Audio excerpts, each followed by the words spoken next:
सिर्फ real roots. क्या बोला जा रहा है? खाली रियल रूट्स हैं। ऐसा नहीं बोला रियल एंड डिस्टिंक्ट है, ऐसा नहीं बोला रियल एंड इक्वल है। क्या बोला जा रहा है? सिर्फ रियल रूट्स। तो अगर किसी क्वाड्रेटिक के सिर्फ रियल रूट्स हैं, सिर्फ रियल रूट्स हैं, तो सिर्फ रियल रूट्स के केस में हम क्या करते हैं मेरी जान? सिर्फ रियल रूट्स के केस में हम क्या करते हैं? अगर कहीं पे खाली रियल रूट्स लिखा है, मतलब क्या करेंगे? क्या करेंगे? क्या करेंगे? खाली रियल है, खाली रियल है। रियल मतलब दो केस बन सकते हैं, याद आ रहा है? रियल का मतलब ये क्या हो गया? हाँ, रियल का मतलब दो केस बन सकते हैं। रियल का मतलब दो केस, इसमें भी रियल होता है, इसमें भी रियल होता है। मतलब ग्रेटर देन 0 भी हो सकता है, इक्वल टू 0 भी हो सकता है। मतलब ग्रेटर देन इक्वल टू 0 होगा, मतलब ग्रेटर देन इक्वल टू 0 होगा। अरे क्या मेरी बात समझ में आई? क्या मेरी बात समझ में आई? तो रियल रूट का मतलब क्या है? रियल रूट का मतलब है d जो है वो ग्रेटर देन इक्वल टू 0 होगा। ग्रेटर देन वाला केस भी है, इक्वल वाला केस भी है। एक लिख रहा है परफेक्ट स्क्वायर।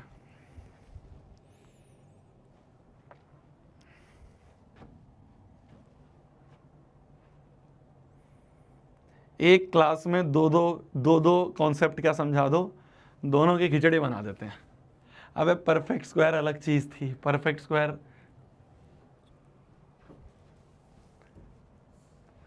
स्क्वायर अलग कॉन्सेप्ट था जो पढ़ाया था।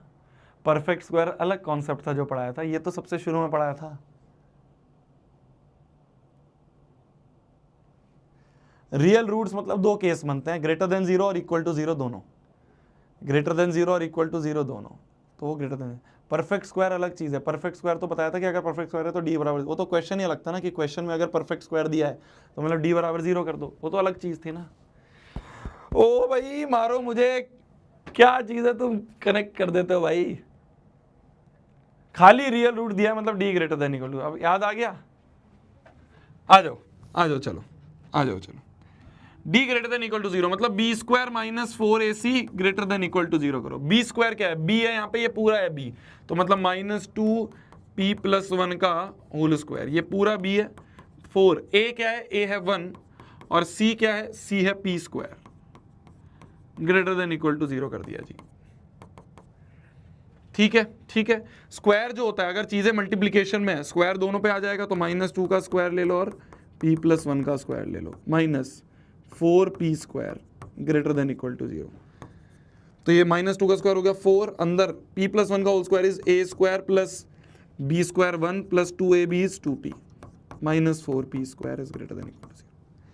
ध्यान से देखो, 4 into P square is 4p square plus 4 plus 8p minus 4p square greater than equal to 0।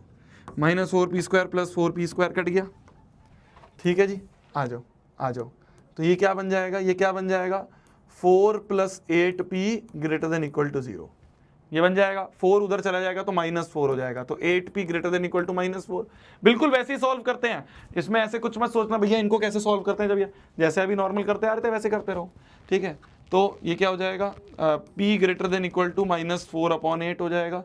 4 1 4, 4 2 8, तो p जो होगा वो greater than equal to minus 1/2 होगा। ध्यान से सोचना अब इस चीज़ को, ध्यान से सुनना इस चीज़ को, बहुत ध्यान से सुनना मेरी जान, बहुत ध्यान से सुनना भी इस चीज़ को। हमारा निकल के आया है कि p जो होगा वो या तो बड़ा होगा या इक्वल होगा माइनस 1/2 से। ध्यान से सुनना, ध्यान सुनना। p जो होगा वो या तो माइनस 1/2 होगा या उससे बड़ा होगा, उससे छोटा नहीं होगा, है ना। p is greater than equal to minus 1/2 मतलब p जो होगा वो या तो माइनस 1/2 होगा या उससे बड़ा होगा, उससे छोटा नहीं होगा, उससे छोटा नहीं होगा, है ना। p जो है वो या तो इक्वल होगा माइनस 1/2 के या उससे बड़ा होगा, माइनस 1/2 से छोटा नहीं होगा। मतलब क्या मैं बोल सकता हूं माइनस 1/2 सबसे छोटी वैल्यू है p की, क्योंकि उससे छोटा तो नहीं जा सकता, उससे छोटा तो नहीं जा सकता। p जो है वो या तो माइनस 1/2 होगा या उससे बड़ा होगा।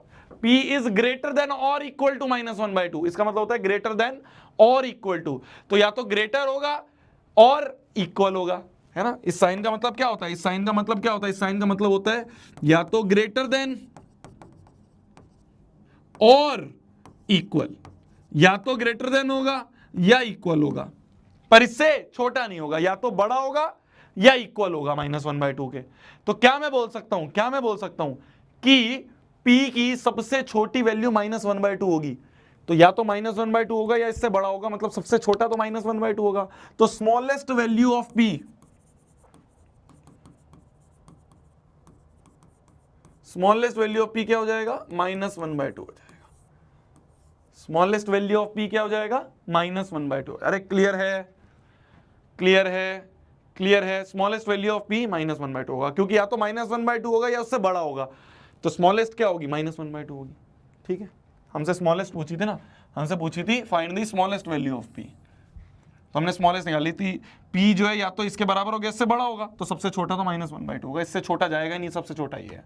Hence find the roots of the equation so obtained. तो यहाँ पे p की जगह हम -1/2 रख लेते हैं, फिर रूट निकाल लेंगे। तो यहाँ p की जगह -1/2 और रूट्स निकाल लेते हैं। तो एक इक्वेशन है, ध्यान से देखना, ये इक्वेशन है x² - 2 p + 1x + p² = 0। p की वैल्यू क्या रख दें? -1/2 इसमें पुट कर देते हैं। तो p की वैल्यू -1/2 पुट कर दे तो बन जाएगा x² - 2 इंटू p की जगह -1/2 + 1 x प्लस -1/2 का होल स्क्वायर। तो इन्होंने बोला है कि भाई अब जो ऑब्टेन होगी तुम्हें इक्वेशन, उसके रूट्स निकालो। Find the roots of the equation so obtained. तो अब जो इक्वेशन बन रही है इसके रूट्स निकालो। तो पहले इस इक्वेशन को बना तो लें। तो ये बन रहा है x² - 2, एक में से आधा गया आधा, x प्लस 1/2 का स्क्वायर इज 1/4 = 0। ये गया, तो ये बन गया x² - x + 1/4 = 0। एलसीएम ले लें, 4 नीचे, x² के पास भी 4 नहीं है तो 4 चला जाएगा, इस x के पास भी कुछ नहीं है तो 4 चला जाएगा, इस 1 के पास तो 4 है ही तो कुछ नहीं जाएगा, = 0। अब ये कांस्टेंट है, कांस्टेंट मल्टीप्लाई डिवाइड हो सकता है, कांस्टेंट मल्टीप्लाई डिवाइड हो सकता है। तो ये बन जाएगा 4x² - 4x + 1 = 0। इसके रूट निकाल लो, इसके रूट निकालो। कर लोगे फैक्टराइजेशन इसका? कर लोगे इसका फैक्टराइजेशन? कर लोगे इसका फैक्टराइजेशन? क्यों भाई? 4x² - 4x + 1 = 0।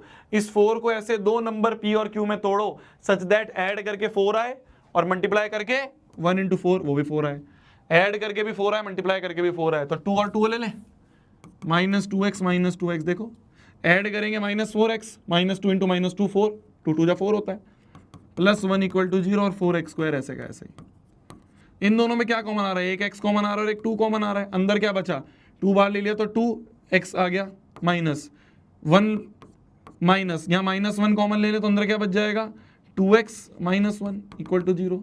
ब्रैकेट सेम आ रहे हैं तो इस ब्रैकेट को बाहर निकाल दिया, 2x - 1, अंदर क्या बचा? 2x - 1 = 0 = 0। 2x - 1 2x - 1, ये तो परफेक्ट स्क्वायर ही बन रहा है। 2x - 1 का होल स्क्वायर बराबर 0, तो होल स्क्वायर हो जाके खत्म हो जाएगा। तो 2x - 1 बराबर 0, तो यहाँ से x बराबर 2x बराबर आ गया 1, तो x की वैल्यू आ गई 1/2। इक्वल रूट्स हैं, बोथ रूट्स आर सेम, 1/2, 1/2। दो रूट्स होंगे, या तो ऐसे लिख दो स्क्वायर करके, या फिर इसका दूसरा तरीका है, अगर तुम कहो भैया कैसे दिख रहे हैं इक्वल रूट्स हैं, देखना दो चीज़ों का मल्टीप्लीकेशन 0 है ना। मेथड 1 ये था, मेथड 2 और अच्छे से क्लैरिफाई तुम्हें दिख जाएगा कि दो रूट कैसे इक्वल होते हैं, आज तुम्हें दिख जाएगा। दो चीज़ों का प्रोडक्ट 0, तो या तो पहला 0 या दूसरा 0। तो यहाँ से 2x बराबर 1, x बराबर 1/2, यहाँ से भी 2x बराबर 1 और x बराबर 1/2। तो देख रहे हो दो रूट सेम आ रहे हैं, 1/2, 1/2। दो रूट सेम आ रहे हैं 1/2, 1/2। क्लियर है? क्लियर है जी? क्लियर है जी? दोनों रूट सेम आ रहे हैं 1/2, 1/2।